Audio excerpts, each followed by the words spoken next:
नमस्कार. कथामृत मध्ये आपल्या सर्वांचं सहर्ष स्वागत. अहो सरला ताई, बाहेर चालला वाटतं. काय खण आणायला चाललाय? अंबाबाईची ओटी भरण्यासाठी? बर बर. कधी जाणार आहे? उद्या? अगो बाई, उद्या तर ललिता पंचमी, गर्दी भरपूर असणार आहे. मी आणि जयूताई ना पहिल्या दिवशीच जाऊन आलो अंबाबाईला. पण आता उद्या तुम्ही चाललाय म्हटल्यानंतर उद्या अंबाबाई असते ना, पालखीतून त्र्यंबोलीला भेटायला जाते, त्यामुळे गर्दी भरपूर असते उद्या पंचमीची. तर बघा कसं काय काय करता. ठीक आहे ठीक आहे. काय म्हणता? हो, दरवर्षीच महालक्ष्मी पालखीतून त्र्यंबोलीला भेटायला जाते. हो, आणि गर्दी असते भरपूर. का माहिती नाही तुम्हाला? बर, मग या इकडं कथा सांगते तुम्हाला. की जनरली आपण बघतो तर त्र्यंबोली मातेचं मंदिर तिथं टेमलाईची वाडी म्हणतात बघा. टेमलाई वाडीला आम्ही गेलो त्या टेकडीवर देवीला. असं कधीतरी ऐकलंय का तुम्ही कुणाकडून? कदाचित तुम्ही जाऊन पण आला असेल बर का. तर ही त्र्यंबोली जी आहे ना, म्हणजे जिला टेमलाबाई असंही म्हणतात, टेमलाई, तर ही महालक्ष्मीची बहीण असंही म्हणतात. तर या त्र्यंबोली मातेचं मंदिर कोल्हापुरात आहे बर का. पूर्वेच्या दिशेने आहे बघा, 3 मैलावर साधारण. आणि ती ना त्या टेकडीवर अशी रुसून बसलेली आहे. मग ती नेमकी रुसून का बसलेली आहे? त्याचं कारण काय? कोणावर रुसली आहे ती?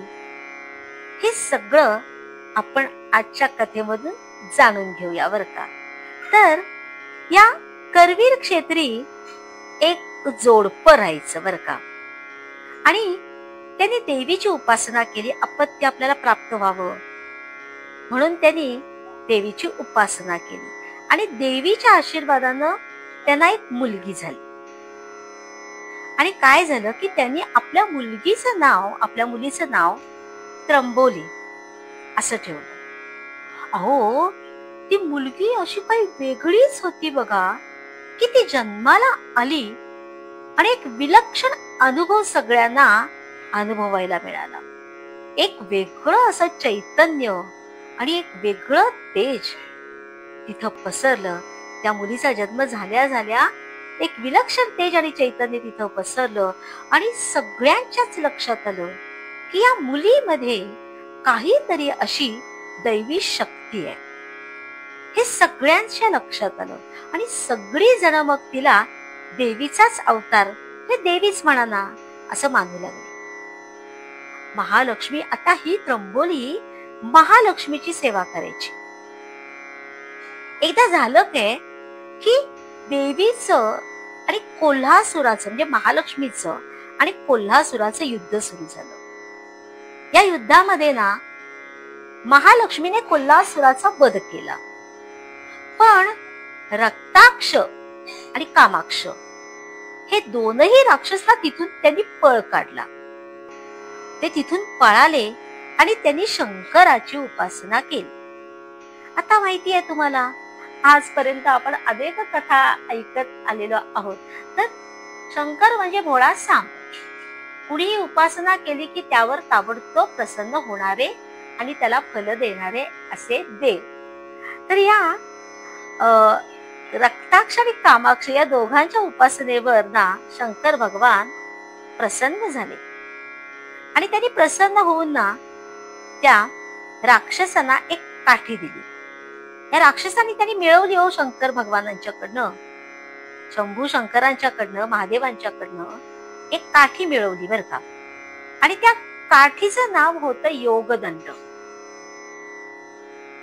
ही काठी ना अशी विलक्षण होती ना, की काठी ज्याच्या डोक्यावरून उजवीकडनं फिरवली ना, अशी उजवीकडनं फिरवली गेली ना की त्याची शेळी व्हायची त्या व्यक्तीची. आणि उलट दिशेनं म्हणजे डावीकडनं फिरवलं ना की त्याचं मूळ स्वरूप परत यायचं. आता ही काठी मिळाल्यानंतर, हा योगदंड मिळाल्यानंतर राक्षसांना मोठा आनंद झाला. ते राक्षस ती काठी घेऊन महालक्ष्मीच्या मंदिरात गेले. आणि तिथं अनेक ऋषी मुनी ध्यानधारणा, पूजा अर्चा, होम हवन करण्यासाठी मंदिरात बसलेले होते हो हे ऋषी मुनी. पण या राक्षसांनी काय केलं तर तिथं जाऊन ती काठी त्यांनी त्या ऋषी मुनींच्या डोक्यावरून उजवीकडून फिरवली. आणि काय चमत्कार, तर त्या क्षणार्धामध्ये त्या ऋषी मुनींचे रूपांतर शेळीमध्ये झालं. आता या शेळ्या आपण खायच्या म्हणून ते राक्षस अतिशय खुश झाले, अतिशय आनंदित झाले.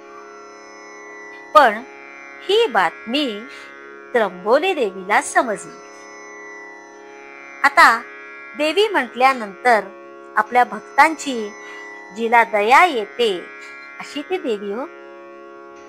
तर तिला अतिशय दुःख झालं आणि तिनं ठरवलं की या ऋषी मुनींना या संकटातून आपण सोडवायचं, वाचले पाहिजे ते सगळे. आणि आता काय केलं या देवीनं, तर एका म्हाताऱ्या बाईचं रूप घेतलं आणि एका टोपलीमध्ये तिनं काय केलं, जड अशी मोठे जड असे दगड भरले आणि त्या राक्षसांच्या मार्गामध्ये जाऊन ती बसली. थोड्याच वेळामध्ये ते राक्षस तिथं आले. त्या सगळ्या शेळ्या होत्या ना, ऋषी मुनींना शेळ्या बनवलेलं, त्या सगळ्या शेळ्या घेऊन ते राक्षस तिथून जाऊ लागले. तेव्हा त्या म्हातारीचं रूप घेतलेल्या त्र्यंबोलीनं ती राक्षसांना म्हणाली, बाबांनो, मला ही टोपली आहे ना, ती उचलत नाहीये रे, तेव्हा जरा ती उचला आणि माझ्या डोक्यावर देता का. त्यावेळी त्या राक्षसांनी आपल्या हातातली ती काठी खाली ठेवली आणि तिच्या डोक्यावरती ते टोपली उचलून देणार. इतक्यामध्ये त्या देवीने, त्र्यंबोलीने ती काठी उचलली आणि त्या राक्षसांच्या डोक्यावरून फिरवली. उजवीकडून डावीकडे अशा दिशेनं ती फिरवली आणि क्षणार्धामध्ये त्या राक्षसांचं शेळ्यामध्ये रूपांतर झालं. आता ज्या बाकीच्या शेळ्या होत्या ना, म्हणजे ते दोन राक्षस त्या बाकीच्या शेळ्यांना, म्हणजे ऋषी मुनींना शेळ्यात रूपांतर केलेलं ना, त्या शेळ्या घेऊन येत होते. त्या त्र्यंबोली देवीनं काय केलं, ते सगळे ऋषी मुनी होते ना शेळ्यांच्या रूपामध्ये, त्या शेळ्यांच्या डोक्यावरून डावीकडून उजवीकडे उलट दिशेनं असं ती काठी फिरवली आणि 1 सेकंदात, क्षणार्धात त्या शेळ्यांचं रूपांतर परत त्या ऋषी मुनींच्या झालं. आता जे ते दोन राक्षस होते ना, रक्ताक्ष आणि कामाक्ष असे ते 2 राक्षस होते, त्यांना या त्र्यंबोलीनं ठार केलं. त्यांना ठार केलं. आता झालं काय, तर खूप मोठं संकट या ऋषी मुनींच्या वरचं टळलेलं होतं. आता एवढा मोठा विजय त्या देवीनं मिळवला, पण या देवीकडे कुणी लक्ष दिलं नाही. तिनं एवढं मोठं काम करून सुद्धा तिच्या कार्याची दखल कुणीच घेतली नाही, का तिचं पूजन कोणी केलं नाही, का तिचं कोणी कौतुक केलं नाही. म्हणून ती रुसली आणि त्र्यंबोलीच्या डोंगरावर जाऊन बसली. जिथून आलेली ना ती, तिथं जाऊन बसली.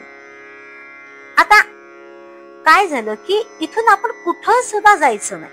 तिनं मनात ठरवलं, ती रुसली की आता इथून आपण कुठेही जायचं नाही, आपल्या कार्याची दखलच कोणी घेतलेली नाहीये, कशाला जायचं आपण कुठं.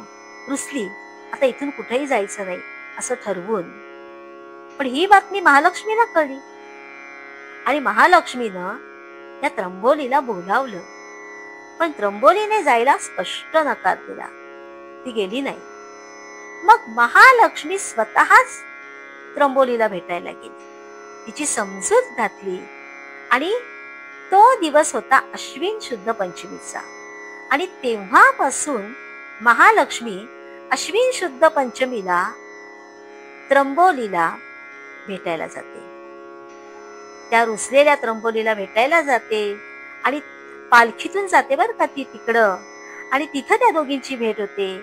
आणि मंडळीनो, त्या दिवशी कोल्हासुराला महालक्ष्मीनं कोल्हासुराचा वध केला, म्हणून त्याची आठवण म्हणून तिथं कोहळा कापला जातो. तर कशी वाटली कथा नक्की ऐका आणि कमेंट बॉक्स मध्ये मला तुमचा नक्की रिप्लाय येऊ दे. तोपर्यंत उद्या आपण आणखीन एक नवीन कथा घेऊन येणार आहोत. तोपर्यंत मला आज्ञा द्या. नमस्कार. राम राम.